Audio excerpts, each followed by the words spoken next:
I'm just over here grabbing some weights real quick. I'm back. I'm back. I made this video because I like to commit to things before I start doing them, right? So this is my commitment here. I like public commitments, right? I'm back trying to start make videos and specifically on the podcast side of things. What I've been doing is getting up in the morning, coming to the gym. So I've been doing this for about a week. So I ain't even gonna front like it's been a long time, but this is one of those things I won't commit to. But anyways, yeah, man, I wanna get back to starting my podcast, you feel me? I feel like I had something good going. And then life started lifing. And I started, 2, 3. Life started lifing and I fell off a little bit. And I like to be a creative, especially in a time like this, bro, whenever you don't know how the world is about to play out. I mean, and I was gonna do this regardless of how the world plays out. Like, I feel like my journey in this life is to be a creative. Yeah, bro, here I am. If you know anything about me, if you don't know anything about me, my name's Gabriel. I grew up in a small town called Faison, North Carolina. It's in the country. My high school probably had 500 people. I graduated with like anywhere from 80 to 100 people. Dang, I was supposed to be curling this. I wasn't supposed to be.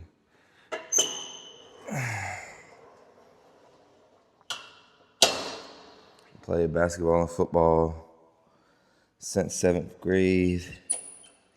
Probably like basketball better. 1, 2, 3. I grew up in the country. Coming up, my mom did not let me go out at all. My mom was one of those people who like, yo, you stand in the crib, the world too dangerous. Like, we're not having you out here. And all this going on. She's one of those who wakes up and then immediately turns on the news. And of course, we all know how that goes, right? The news ain't gonna show you nothing but bad stuff that goes on. So most of the time what I would do is I would have, I would pull the friend card. I have my friend go and ask my mom if I could come out.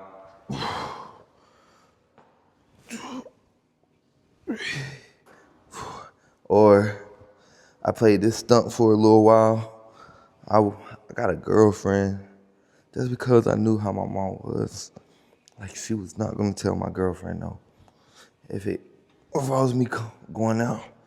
So I got a girlfriend, used her a little bit. Sorry, not sorry. Yeah, man, pretty interesting life I had. Once I did finally move out though, and I went to college in Raleigh, like that was my first time being outside of that country scene, that small town scene. That was my first time living outside of it. Man, when I tell you guys, I never went back home. Like, I really never went back home like that. Like, it was like my mom kept me in so much. Once I got away, I was just like, yo, I ain't going back. Half of it was part choice, and half of it was involuntarily, because sometimes when I had the opportunity, I was like, I ain't going back. And then other times it was just like, damn, I ain't got no way back. You know what I'm saying? Like, shit, I ain't grew up with a whole lot. I ain't say I grew up super poor or anything like that. That's not what I'm saying. But I didn't grow up with a whole lot. But my mom did provide for us. Don't get me wrong. She did what she had to do to provide for us. I was up there in a new city around so many people, and I didn't even have a cell phone for part of that time, bro. So I couldn't call no family if I got in trouble. Um, I originally wasn't even gonna go to college, but a friend of mine in high school, it was like a month or two before not graduated, but before school ended or something like that. And he asked me, he was like, "Where you going to school at, bro?" And I was just like, man, you know, I applied to some schools, I ain't get accepted. I originally wanted to go to NC State, but didn't get in. So I applied to some schools, didn't get accepted. And after that, I just kind of like, yeah. And half of the reason I didn't get accepted is because I applied too late. Like, I always wanted to go to college, but I didn't know about deadlines or any of that shit. I just thought it was like, hey, I want to come to your school. This is what I made.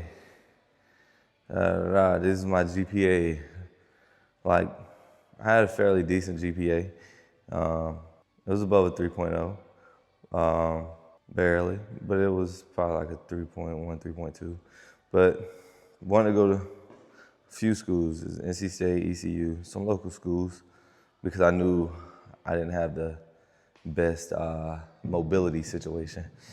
And once I did that, anyways, he asked me, he was like, "Why don't you come to Peace, William Peace University?" I was like, "I don't know nothing about that school." He was like, "It's in Raleigh. I got a basketball." Well, they wasn't even giving out what is it called? They wasn't giving out scholarships and shit like that for sports at the time, but they did academic type scholarships to make up for it for the people who play basketball. So he went and played basketball, and I was like, all right, let me apply. Crazily, 2 months before school got out, I got accepted. When I got accepted, I was like, oh shoot. But I had to take out all these grants. I took out I took out one loan, but halfway, I say like, he was a wild boy, right? He had some funds. His parents saved him up some funds to go to college with. But when I tell you this boy would go out almost every night, not every night, but a lot of times he would go out. And shit, he ended up blowing through that money. I'm talking about, it'd be like 4 o'clock in the morning. He over here ordering pizza, tipping the pizza man like $20. And it's not even like we mad far. And I'm just like, damn.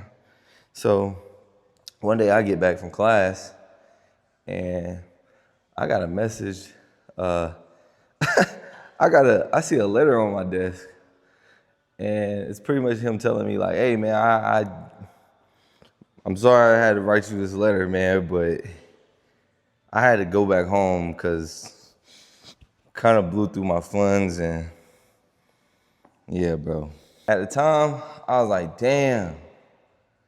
Now I'm up here all by myself, like, could you imagine being dropped off in a city at 18 and you don't really have communication like that because you barely got a cell phone, right? I barely had a cell phone, meaning like that shit wasn't on every month. You don't know nobody. So, bro, I just had to get to it. I just had to make friends. I made friends. That's what I did. Luckily, I came across this one dude from New York. His name was Diamond. That was probably like my lifeline right there in college, because not only was he from New York, he had a he was social. He was very fucking social. So like being in Raleigh, it was like nothing to him. You know what I'm saying? Like that was just like, I don't know. It was nothing.